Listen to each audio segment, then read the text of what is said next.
Eu tinha 19 anos. Nascida numa casa de paredes descascadas e sonhos grandes demais para o tamanho do nosso quarto, aprendi cedo a transformar pouco em esperança. Minha família era pobre, não daquelas histórias santificadas, mas de contas que gritavam ao fim do mês, de pratos que se repetiam e de roupas remendadas para parecerem novas. Ainda assim, havia algo em mim que fazia as pessoas olharem duas vezes. Meu rosto claro, meus traços que a luz parecia favorecer.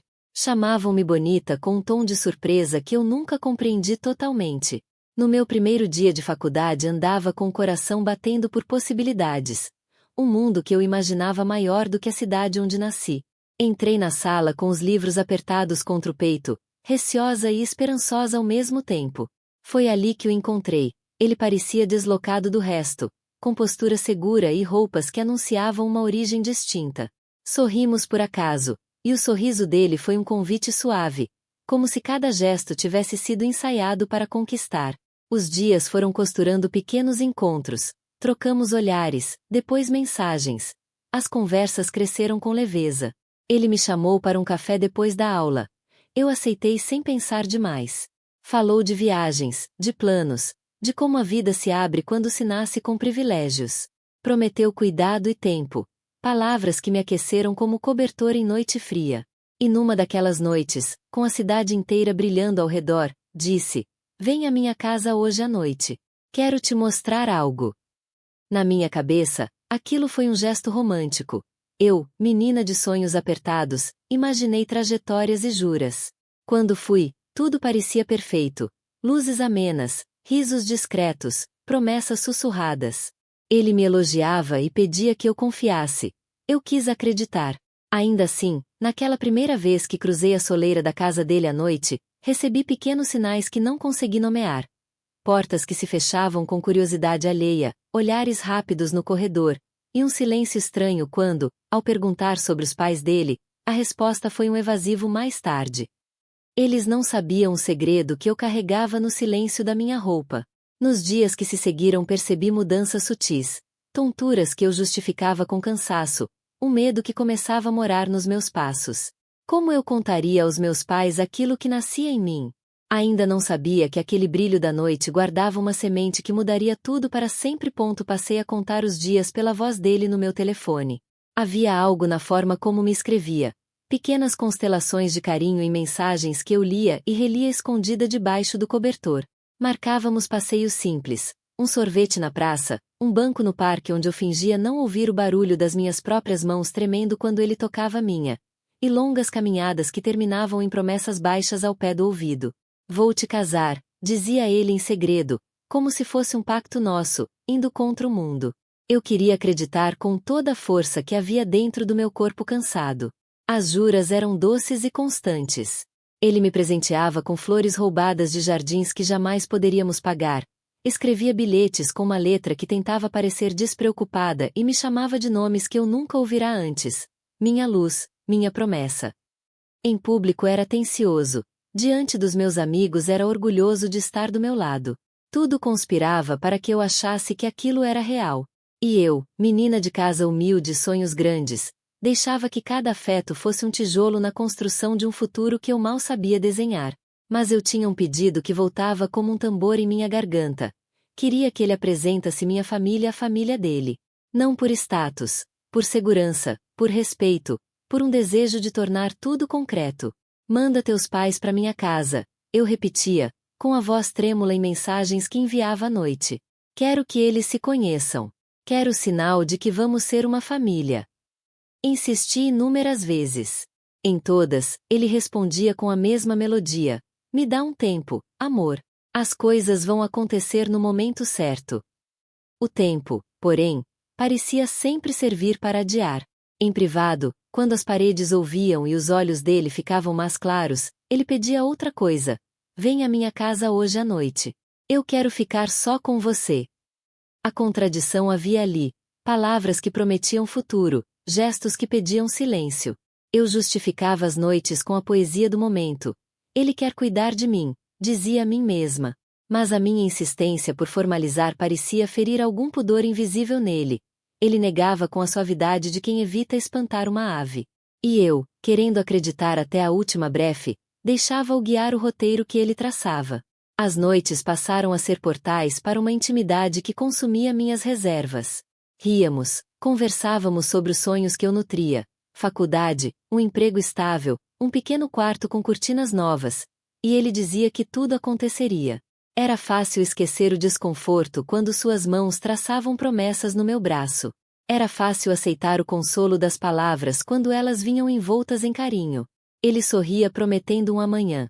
Eu segurava um segredo que podia me destruir. Uma manhã, acordei com náuseas que o chá da avó não resolveu. Caminhei como num transe até o espelho e vi algo diferente. Meu rosto mais pálido, olhos fundos, um corpo que reclamava. Por dias pensei ser fadiga, estresse de quem sustenta sonhos sozinho. Mas o corpo não aceita mentiras. Com o passar das semanas, os sinais se multiplicaram. Sono excessivo, roupas mais apertadas onde nada mudará antes. Uma fome que chegava como um bocado de saudade. E então, numa tarde parada entre o som das panelas e a voz distante da minha mãe na cozinha, a certeza caiu sobre mim como chuva pesada. Eu estava grávida. O choque foi uma faca que abriu um silêncio novo dentro do peito. O mundo ao meu redor perdeu as cores fáceis. O riso dele voltou a ecoar em mim com outro significado. Como contar aos meus pais que a vida dentro de mim já tinha um nome? Como falar quando o outro lado silencia? Essas perguntas martelavam enquanto eu apertava a mão no avental do meu próprio medo, sabendo que nada, nem promessas, nem juras, poderia agora desfazer o que já ocorrerá. Cada dia parecia arrastar-se como uma sombra longa pela cozinha da nossa casa. No começo eu tentava convencer a mim mesma, e aos outros, de que era só cansaço. Muitas horas de estudo, pouco sono, o peso de sonhar alto numa casa que não tem espaço para grandes esperanças. Mas o corpo não aceita desculpas bonitas. As náuseas chegavam sem pedir licença. Algumas manhãs eu sentava à mesa e o cheiro do café me enchia a boca de náusea. Aprendi a mastigar devagar, a esconder o rosto atrás da xícara. Usei roupas soltas, blusas emprestadas, lenços colocados estrategicamente. Toda peça virou participante de um teatro que eu ensaiava sozinha. Minhas amigas percebiam apenas que eu estava mais quieta.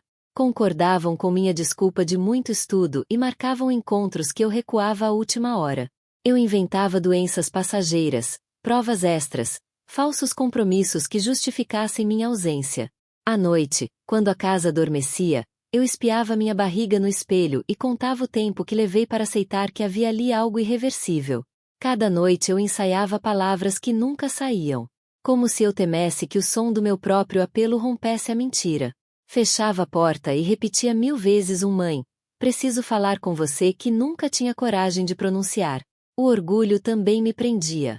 Havia em mim uma velha resistência de filha de gente simples. Ficar, suportar, não dar trabalho. Meus pais já carregavam tanto peso, contas atrasadas, trabalho duro, a vergonha ocasional por não poder oferecer mais. Como confessar que eu, a filha que prometera estudar e melhorar as coisas, vinha agora com um problema que poderia agravar tudo? O medo da vergonha social mordia-me por dentro.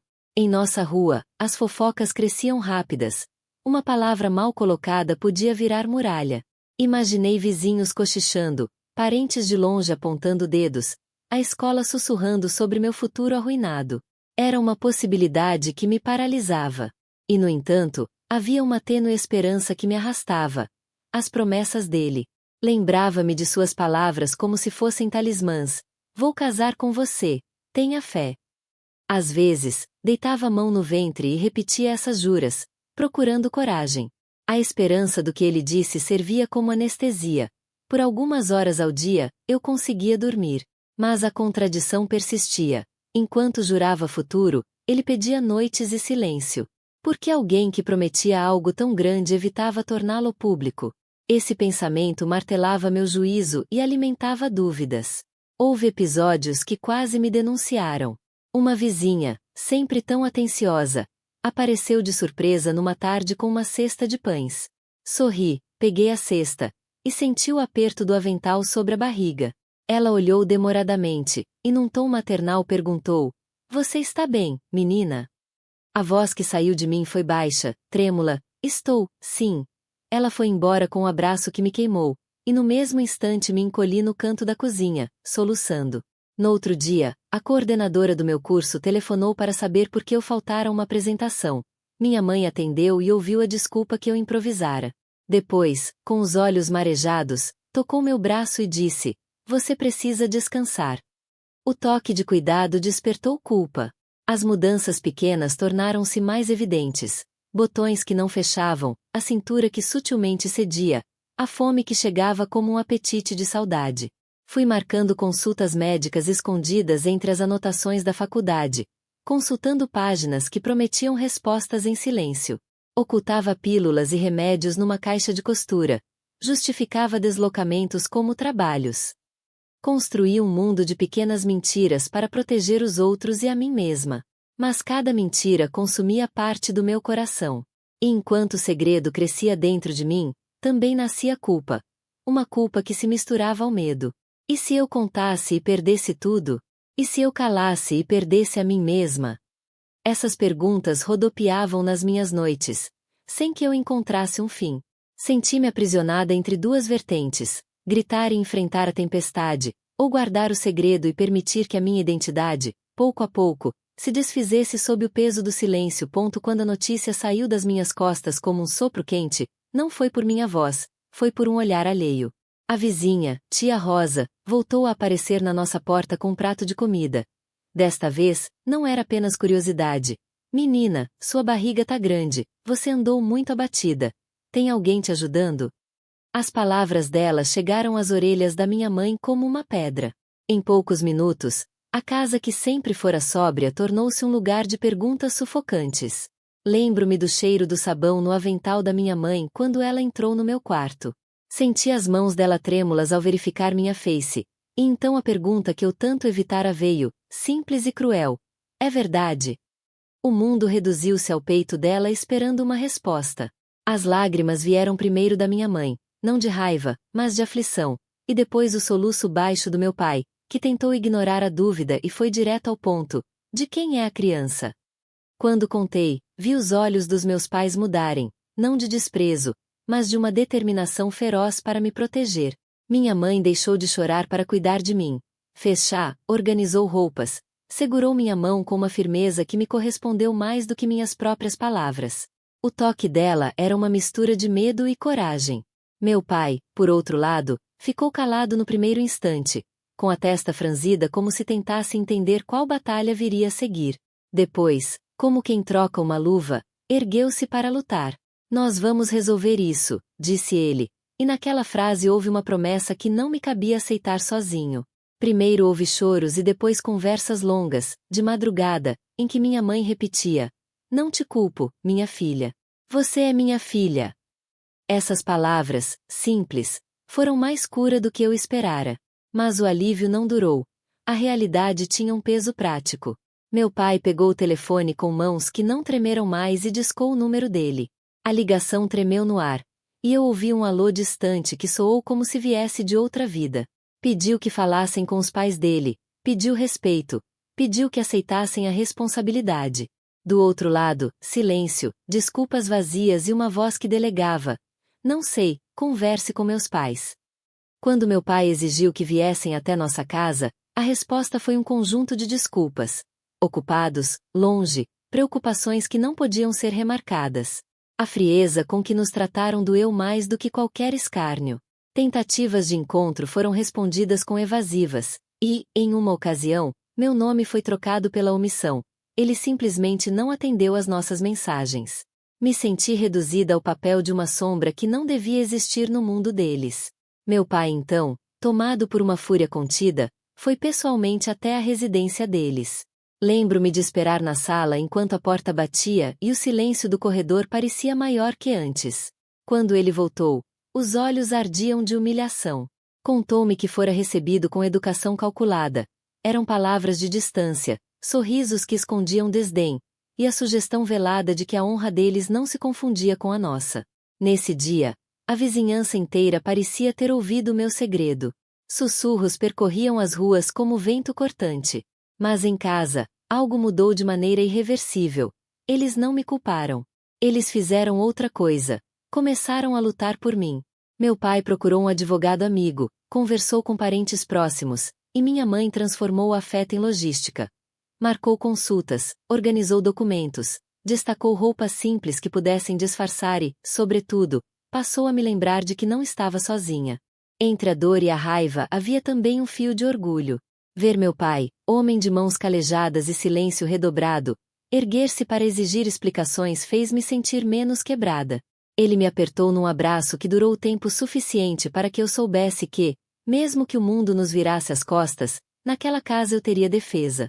A partir dali, as estratégias começaram. Telefonemas formais, registros, conversas com vizinhos que testemunhariam nosso caráter. A nossa esperança deixou de ser apenas um sussurro, virou ação.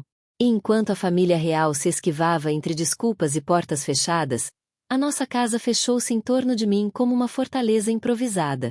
Não era a vida que eu imaginara, mas naquele momento entendi que proteção poderia vir vestida de cansaço e café quente. A batalha estava apenas começando, e eu sentia, pela primeira vez, que não teria de enfrentá-la sozinha. Decidimos não aceitar o silêncio como resposta. Depois das portas fechadas e das desculpas vazias, minha família e eu resolvemos levar o caso adiante, não por vingança, mas por reconhecimento e responsabilidade. Meu pai, com a cabeça erguida como nunca antes, disse que eu não seria mais apenas uma jovem humilhada na calçada das conversas alheias. Procuramos ajuda legal. Foi aí que Miguel entrou de verdade na nossa história, não mais como o rosto conhecido da faculdade, mas como quem trouxe um advogado que topou nos representar sem pensar duas vezes. A primeira fase foi cruel e meticulosa: coletar provas, registrar encontros, documentar mensagens. Entregamos tudo ao advogado e pedimos que exigisse o que era justo. A resposta da família dele veio em forma de pressão: advogados caros, ameaças veladas para que desistíssemos, tentativas de desacreditar minha palavra com insinuações sobre minha honra e meu passado. Pessoas que antes sorriam para mim viraram testemunhas que questionavam minha moralidade. A cidade inteira parecia pronta para acreditar em quem tinha dinheiro e não em quem tinha verdade. Quando entramos com a ação, o burburinho cresceu. Repórteres da rádio local apareceram. Vizinhas que antes traziam pão agora olhavam com curiosidade. No tribunal, senti pela primeira vez um tipo de exposição que queimava mais do que olhos julgadores. Era a sensação de estar em vitrine, com cada gesto meu sendo interpretado. Havia testemunhas, algumas nos dando apoio, outras tentando nos envergonhar. A família dele trouxe pessoas para falar do caráter dele, para minimizar e para insinuar que eu buscava lucro. Foram humilhações que feriram mais por serem públicas. Miguel ficou ao meu lado durante todo o processo.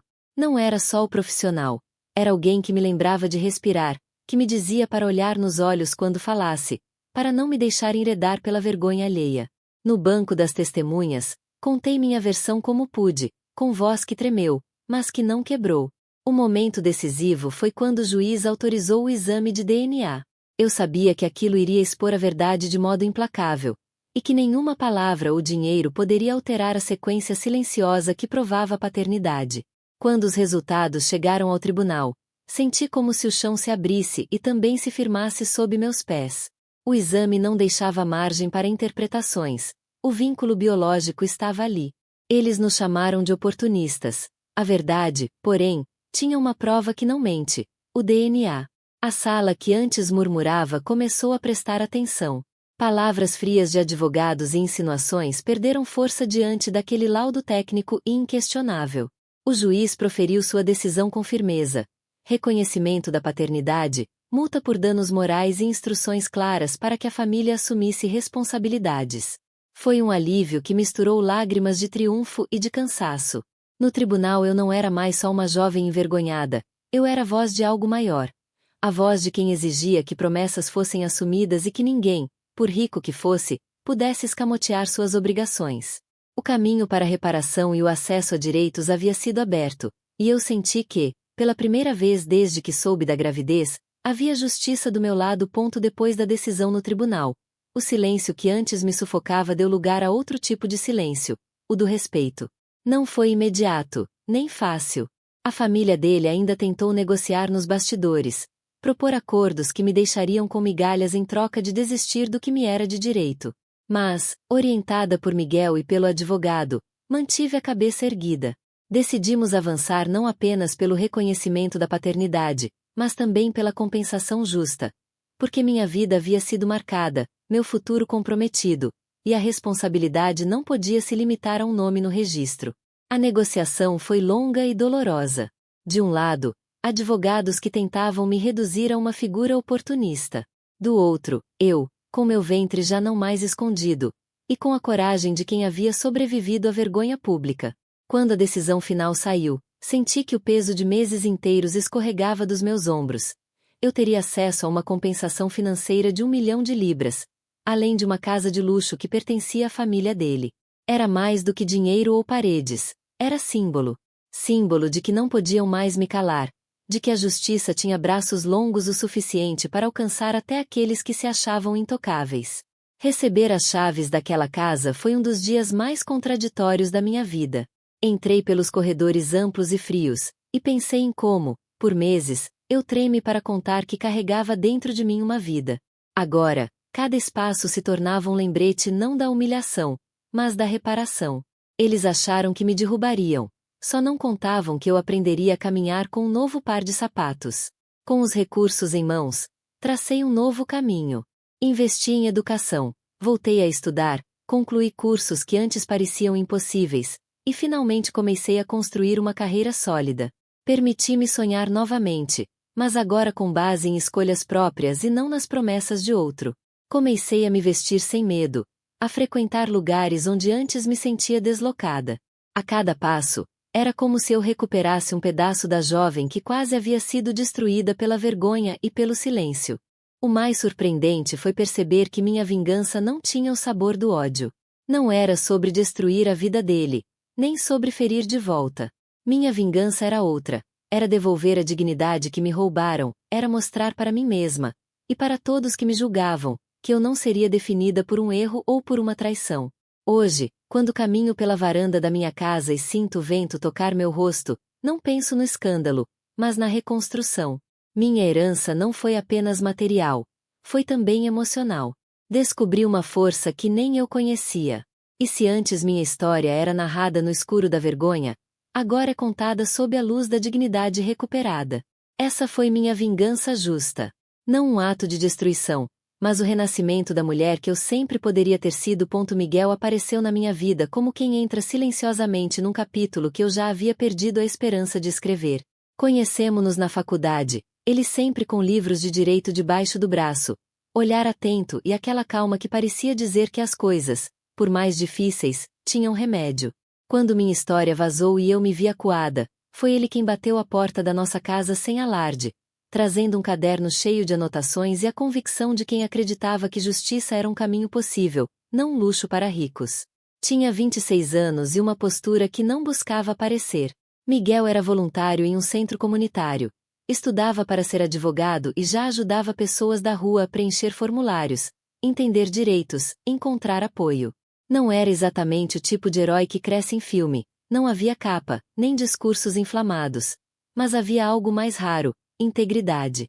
Ele escutou a minha versão sem julgar, anotou detalhes, fez perguntas com delicadeza e depois disse, com a serenidade que acalma: vamos organizar isso. Você não está sozinha. O papel prático que Miguel assumiu foi fundamental. Ele nos orientou a procurar um advogado sério, sugeriu nomes, explicou cada passo do processo e nos acompanhou em todas as reuniões, como se fosse um fio entre o nosso medo e a possibilidade de algo concreto. Quando precisávamos coletar provas, mensagens, datas, encontros, foi ele quem me ensinou a não apagar nada, a salvar tudo. Miguel foi até a polícia com meu pai quando fomos registrar a queixa. Permaneceu ao meu lado durante a coleta de documentos e fotografias, segurando minha mão discretamente sempre que a vergonha ameaçava me dominar. Quando a opção pelo teste de DNA surgiu, eu tremi diante da possibilidade de expor ainda mais a minha vida. Miguel segurou meu rosto com as mãos e falou: a verdade precisa de provas. Isso é para você e para seu filho. Ele me encorajou a fazer o exame, explicou o procedimento e me acompanhou. No tribunal, não se limitou a uma presença. Agiu. Confrontou com calma os advogados que tentavam desacreditar minha história, apontou incoerências. E sempre que eu sentia que as palavras iam me faltar, Ele me lembrava do que eu havia vivido e me guiava a falar de maneira simples e direta. Miguel também me ensinou a falar em público. Praticamos juntos no quintal da minha casa. Eu recitava, ele corrigia a entonação, me pedia para olhar nos olhos das pessoas ao falar. Não é sobre espetáculo, ele dizia. É sobre verdade. Aquilo me deu força no tribunal. Quando respirei fundo e expus a minha versão, senti que suas lições estavam dentro de cada frase. A relação entre nós nunca teve nada de romântico. Pelo contrário, havia respeito profundo, cuidado e limites claros. Miguel nunca buscou reconhecimento, recusou entrevistas que visavam enaltecê-lo publicamente e preferiu ficar nos bastidores, onde o trabalho era feito sem holofotes. Era essa humildade que tornava sua ajuda ainda mais poderosa. No final, quando as portas que nos haviam sido fechadas começaram a se abrir por força da justiça, eu soube que não teria chegado ali sem ele. Miguel não é meu príncipe. É o homem que segurou a minha mão quando eu tremia no corredor do tribunal. E quando tudo parecia se perder, havia alguém que acreditou em mim sem perguntar por quê. Por isso, sempre que penso em gratidão, o nome dele vem primeiro. Fiquei diante do público e do silêncio que sempre me assustou. Mas dessa vez era diferente. Eu não tremia para esconder, tremia por responsabilidade. No tribunal e depois em uma pequena coletiva, levantei a voz e pedi, com palavras simples, respeito e responsabilidade. Não quero favores, quero que sejam cumpridas as promessas. Não peço piedade, peço justiça para que a minha filha não carregue o estigma que tentaram me impor. Aquelas frases saíram límpidas, sem ódio, firmes como correntes que prendem a verdade. Vi a família deles corar em público. Alguns mudaram a postura, outros mantiveram a frieza de sempre. Houveram lágrimas ensaiadas, desculpas que soavam vazias, e olhares que tentavam medir o alcance do estrago. Ofertas de reaproximação vieram depois, em sussurros e telefonemas, mas eu não aceitei reconciliações superficiais. Recusei convites para ser somente um nome em uma história conveniente. Escolhi, então, construir meu próprio caminho. Usei o que ganhei para dar ao meu filho oportunidades reais e a mim mesma espaço para crescer. Minha escolha não foi esquecer, foi reconstruir. Não pedi vingança por prazer, pedi justiça para que minha filha, ou meu filho, pudesse nascer sem o peso de segredos e com a dignidade que todo ser merece. Hoje, com a vida reorganizada, decidi dedicar parte da herança às meninas que, como eu, começam com poucas chances. Abri uma casa de apoio com orientação médica, psicológica e bolsas de estudo. Criamos um fundo para assistência jurídica e cursos. Quero que nenhuma jovem precise enfrentar o medo sozinha. Se puder, junte-se a nós. Compartilhe esta história, ofereça recursos, tempo ou palavra amiga. Mudança começa com pequenas ações, e cada gesto salva. Se você já passou por algo assim, não se cale. E se puder, estenda a mão a uma garota pobre. É tudo o que ela precisa.